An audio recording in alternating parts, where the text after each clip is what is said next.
Hi, peeps. I'm Ariel Grace, and tonight we're going to be talking about history. We're going to be talking about the three wise men, or the three kings, or the magi, whichever one you want to call them. But we're going to find out like a little bit more about them. So, hi, I'm Ariel Grace, and this is a spiritual show. And I have a couple of announcements. Remember, Mercury is in retrograde. So take a breath. Remember to take a breath. Because, sometimes in Mercury retrograde, crazy stuff happens and we just need to work through it, right? We've got to move through the retrograde with ease and grace. So make sure that you're like planning your day ahead. And if something happens, take a breath. And remember, there's always the next day to get through it, right? Right. So Mercury will be in retrograde until January 1st. Yay!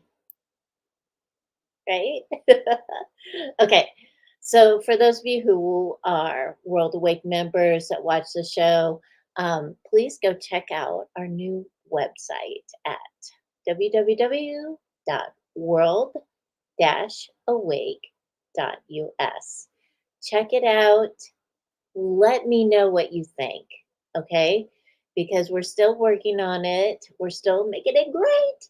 And we still have a lot of information to add to it and that, but I'd love to know what you think about it.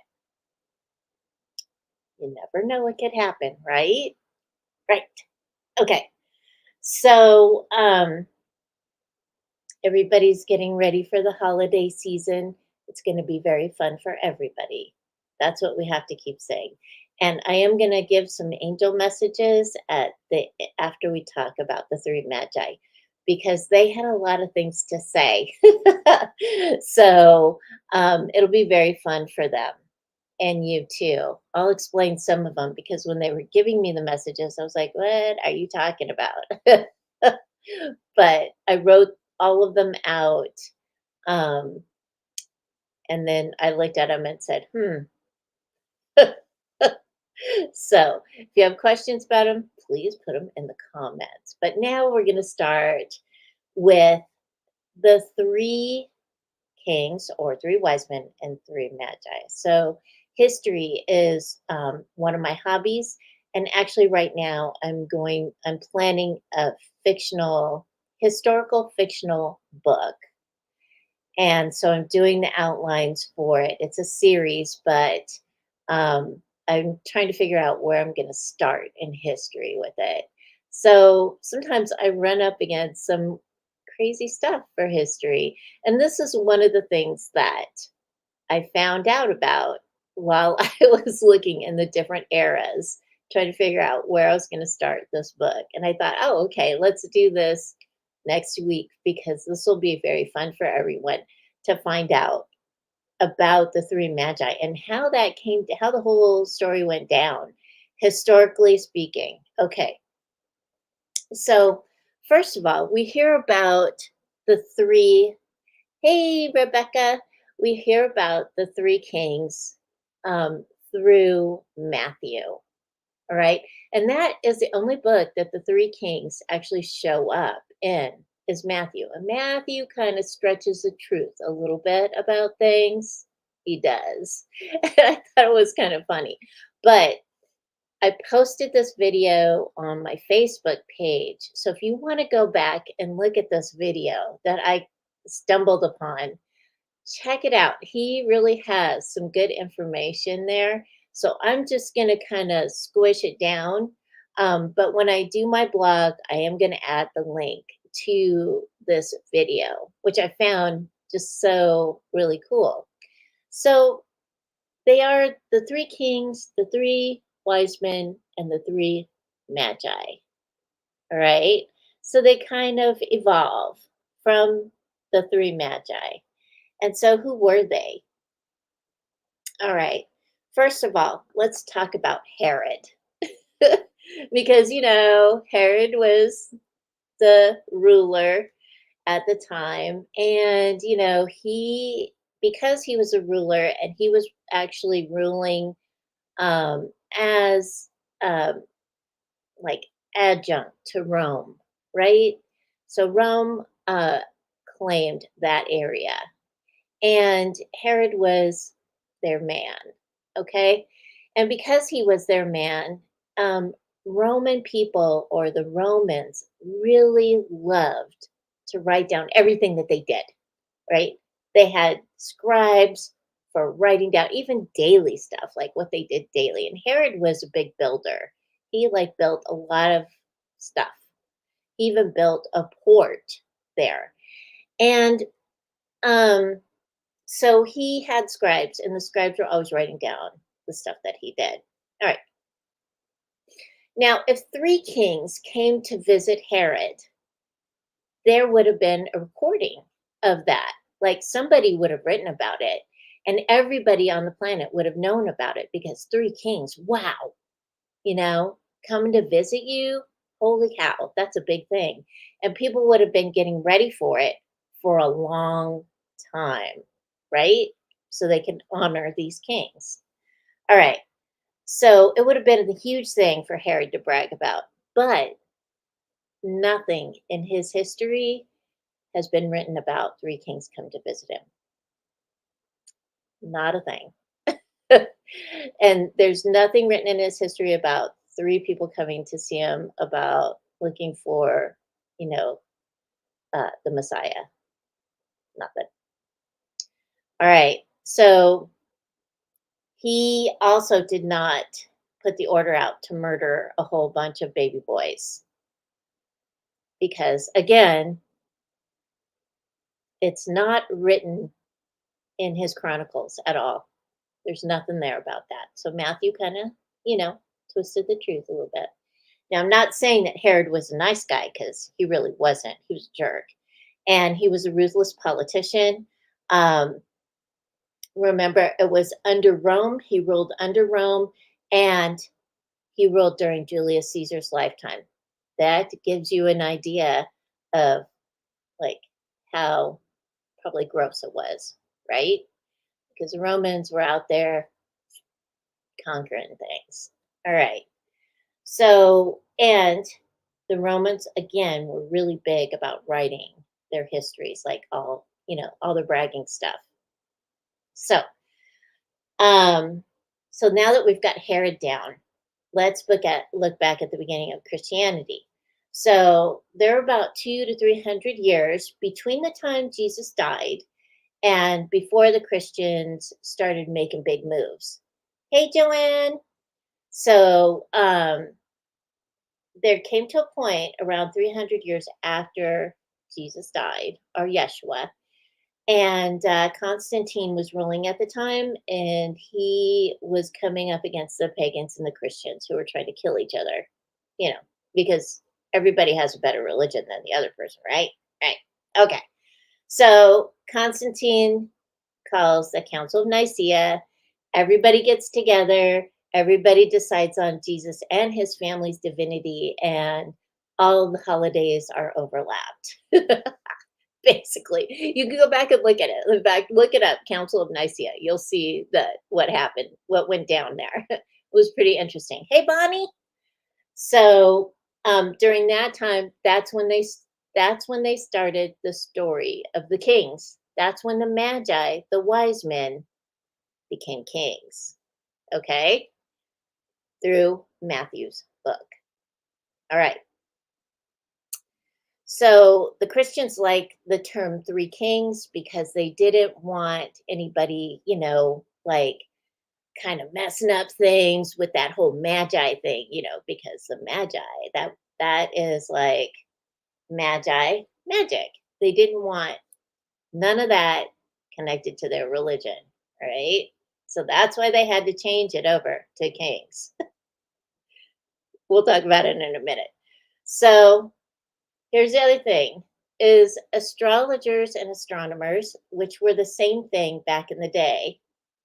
Um, there wasn't a star recorded over Bethlehem. No star. There's no history of a star being recorded over Bethlehem. And even astrologers now who look back, no star. All right. So the Christians wanted to include something that would mark the day. And that's basically what it is. Again, Matthew stretching the truth a bit. All right. So, and here's the other thing is that Christians did not believe in magic. They did not like astrology nor astronomy. So why would they put a star over Bethlehem?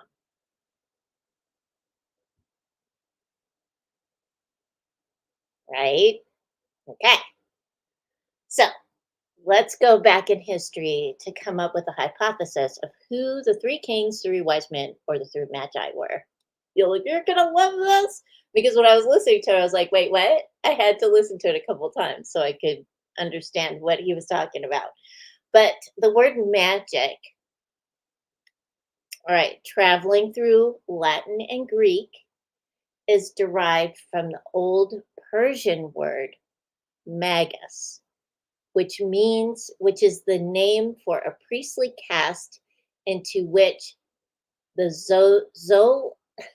this is hard for me to say, Zoroastrianism or Zoroastrian religion is born. Now, here's the cool thing about the Zoroastrians. The Zoroastrians were around during the time of Jesus, and they're very opposed to sorcery or magic.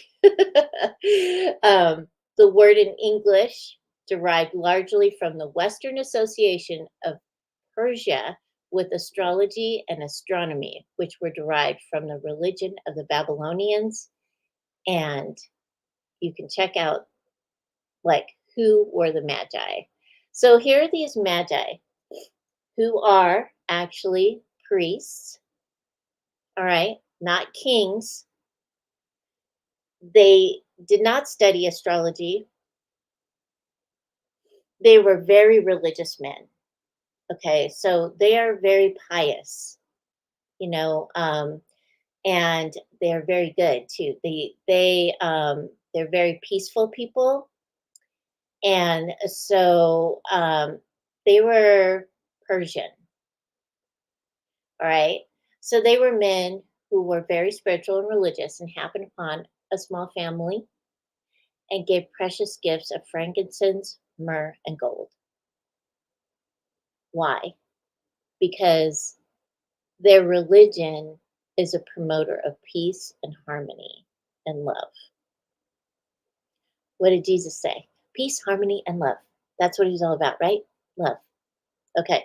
So um, we don't know how much they gave to them, and also don't know that there were three of them. There could have been more.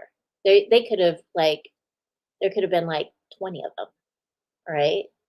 So, but they wanted to honor the family with blessings. So that's pretty cool, right? That these awesome priests heard about this baby who is in a stable, which is one of the warmer places to be because of all the hay and everything. So and they went and gave gifts to the newborn baby. Now, the other thing we know too is that we don't know if they were there exactly around the time that he was born. We don't know. We know that they did meet, and they met before Joseph took Mary and Jesus to Egypt. So that's what we know about them. So the Zoroastrian religion is all about peace, love, and overcoming darkness. All right. So they're about wisdom and grace of their creator. Um, and isn't this kind of like what we celebrate during the holidays, right? Yes. All right. We should be celebrating that all year round. All right. So watch the video because it's really cool. And he has the best points about like the magi and who they were.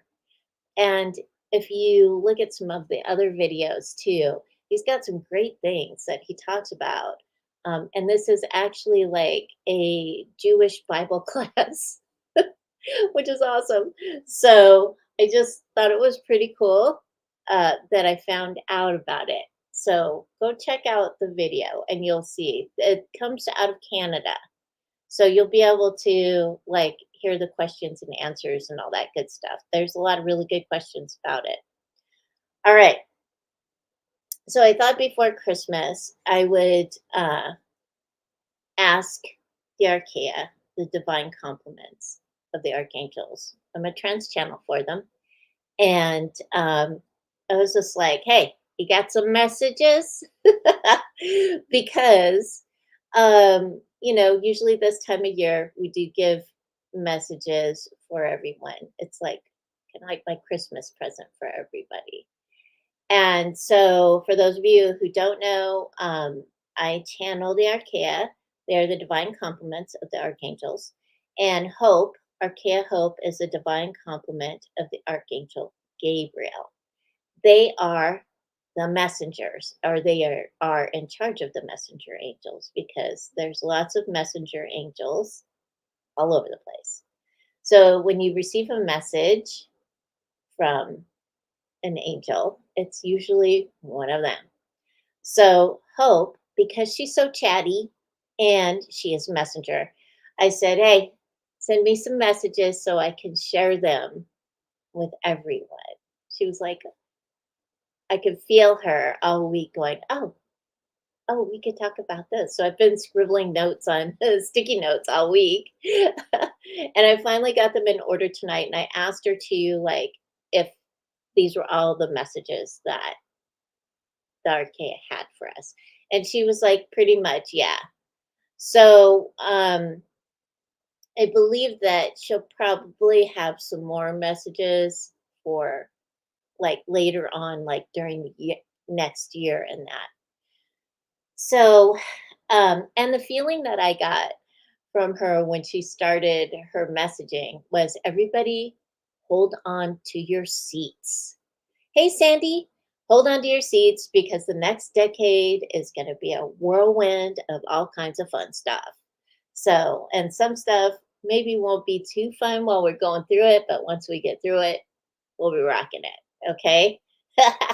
So, and that's the first thing she says is for the next decade, hold on. There will be many changes, breakdowns, and upheavals.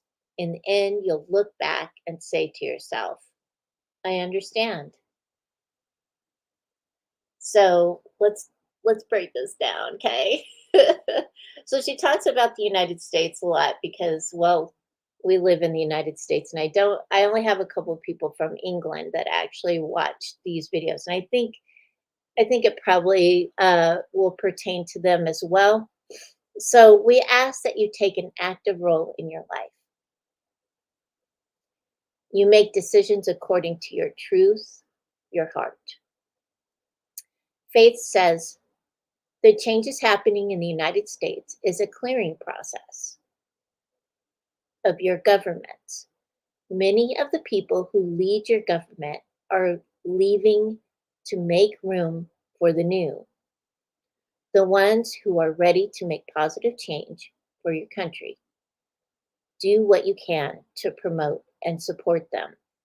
Okay, so and there is kind of like this an upheaval in our governments, like, and I'm not just talking about DC, I'm talking about different states are changing different things within the states. And we're seeing some other changes happening or people pushing for change, to happen so that people are safer. There's more um, there's more community, like there's going to be more trains, like more people will be able to take trains, which I find great because I love to ride the train. But there are more young people coming into the government, more young people are interested in it, so those the old guys that are there, They're getting older. They might have to retire or, I don't know, leave the planet. But that's okay because then there's room for new to come in. And hopefully we'll get some younger presidents so that there's more action or activity going on too. That would be great. I feel that as well. I feel that there's going to be a lot of changes. So hold on to your hats. It's going to be an interesting ride. So think of your clearing process, think of your clearing process, and you will understand what you're being presented with. In the United States, you have the ability to choose to help with the change you want to create. So you have the ability to choose what you want to create here in the United States. And yet we have the ability of free speech. Not every country has that. And we also have the ability to protest. We have the ability to like share what we're thinking and be wise with what you're sharing. Don't share obnoxious stuff because everybody's just like, whenever I see obnoxious political stuff, I'm like, that just tells me that politician or whatever is obnoxious too, and I don't want to see any more of it, right? So make sure that it's positive stuff that you're saying about the person that maybe you want to be president or your governor or your city council member, whatever. Okay, take the time to do that. So they're asking us to do that, and that's why I think that they're kind of saying they're talking about it. So the next thing they talk about that will really help us through the next decade, because they're talking about the decade, not just next year. They're advising us to strengthen our relationships with our spirit guides, angels, celestial beings, and our creator. Okay. They want us to strengthen our relationships with our family and extended family. So our extended family would be like our friends, people that we love. And so they're asking us to do that because community is really big for the angels, like building community and being constant with your community, being consistent and helping your community, being involved with your community. And so whatever community that is, whatever that looks like, community looks like for you. Okay. So they're asking us to strengthen our relationship so that we can support our friends and family, and also they will support us in return. Equal exchange of energy, right? Okay. Be kind. That is a big thing, is to be kind. Remember to be kind. I'm not saying, and I don't think they're saying like bend over backwards. I'm just saying be kind. That's a big thing for them. And they're always telling me to be nice. Because, well, I have a problem with running my mouth sometimes. And so I'm always being reminded to be nice and not be sarcastic. So try that. Try out your empathic or empathetic communication skills. If you don't know what that is, check out my video that talks about the empathic communication. It's a short one, it's like 5 minutes, and it'll help you out with that. All right. So their next message is be present. And they're going to give the reason why. When you are present, you do not miss the message or the action. Synchronicity is all around you, and we want you to be aware of how you can help yourself and then others. When you feel good, you're able to uplift others. So, a lot of my clients will say, um, well, I didn't try that, or I didn't do that, or I missed that, or um, when I was driving home, I didn't see that. Uh, so Synchronicity is about connecting events. And synchronicity, when you're in the flow, you will you will get and see all those events that connect. And they may be like something small, like just saying hi to somebody. Sometimes saying hi to somebody will start a whole conversation about information that you might need. So that's why the angels are always saying, be present, because they don't want you to miss an opportunity that is coming to you, right? They line stuff up for you. So be aware when you're out and about, and pay attention to what's going on. Don't sit in your thoughts, your spinny little thoughts, and worry about where your keys are or whatever. Stop the spin, be present.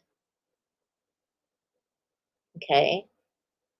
That way, you're doing your thing, you're moving along, and you're getting connected with that synchronicity, and then you stay in the flow. All right? Because things come to you, whatever it is that you want, desire, need, come to you freely, easily, and effortlessly. They come to you like that because you're present and paying attention. Okay. All right. So she says there are many blessings all around you. They're ripe for the plucking. Pay attention, be grateful. Gratitude will change your life. We talk about that a lot anyway. So you know what that means, right? Right. Make sure to keep that gratitude journal going, okay? And see how then when you have your gratitude journal going, you're going to see the synchronicities that happen to get you to that place that you want to be, whatever that looks like, you know, because everybody has their different wishes, dreams, and desires. And remember, everyone is different. So they're not going to want the same thing that you do. They're different. And they're not going to react the same way or think the same way or be the same way as you because everyone is different, right? Okay. So let go of that expectation that people will react the same way you will. That way you are not disappointed. Okay. All right. So the next one is this. I tell people this a lot. Uh, um, plan or have fun. Plan some fun in your days and your week. Okay. So plan some fun. When you're truly having fun, you glow. When you glow, you attract in or you're aware of your blessings.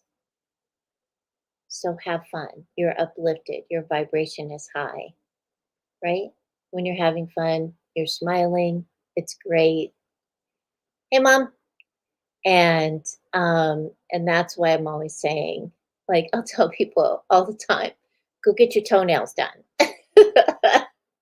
Get your fingernails done.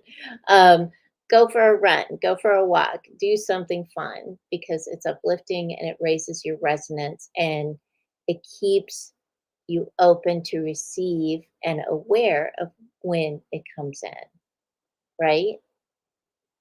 Right. So um, there are a lot of you that are concerned about the Ukraine and the Middle East and other things that are happening around the world. And so I did ask specifically what we can do for that. And so the Archeia Grace, who is the divine complement of the Archangel Uriel, has a message. And I think this is probably the most important message of all. We actually did this a couple of weeks ago with a spiritual group that I belong to. And I think there were 8 of us that did this. And we were pointing love towards Israel, right, and Palestine. And so what we did is the one of the ladies asked, for us to pray and to send light over there. So when I was guiding the group, what happened was Grace said every day, visualize peace, wherever it is that you want the peace to go to, right? Take a breath, connect to your heart chakra, breathe light into the heart chakra, and keep breathing light into the heart chakra, right? And when you're full, you're going to feel the energy of love move through your energy field, your auric field, okay? Put your hands up and point. Whether you're pointing to a map or you're intending that love to go to Israel, Palestine, Ukraine, United States, whatever, wherever it's going to, you can point it towards a person because a person will feel it as well. And so just sit and do that. You can do it for however long you want to. All right. But since you have filled up your energy field with light, you've filled it up with love everywhere you go. Like, say you have to go run errands afterwards. Everywhere you go, we always leave an energy path. And so, what's going to happen when you're leaving that energy path and you're full of love? You're going to leave a pathway of love everywhere you go. Isn't that good? So, whenever somebody crosses that energetic pathway, what are they going to feel? Love.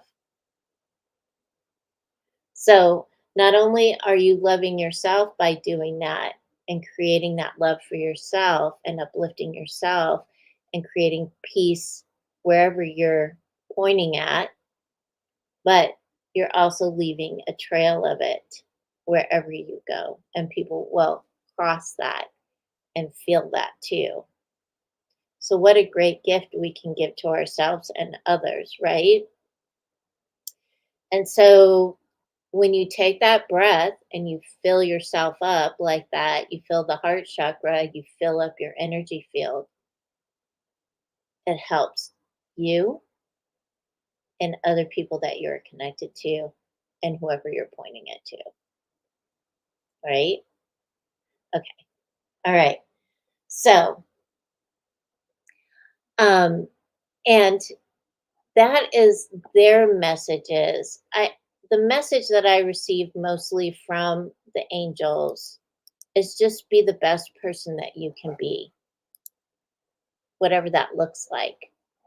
Because some people, um, they just they are different. Well, everybody's different, but we want to be the best person that we can be. Be kind, be considerate, and if you can't be anything, like my mom used to say, if you can't say nothing nice, lock it up, throw away the key, and keep moving. Can't say something nice, don't say anything at all. And don't stick around people who make you feel uncomfortable, unloved. Instead, put yourself in a loving place, a place that you feel connected to, that you feel love, right? Why make yourself uncomfortable? So, this is the last show of this year. I hope you have an extremely happy holiday. And I am so looking forward to 2024. I hope you are too. I think it's going to be really interesting to see everything that happens. But remember, throughout your days, remember to keep your heart open and aligned with the energy of love. And I'll see you next year. Bye.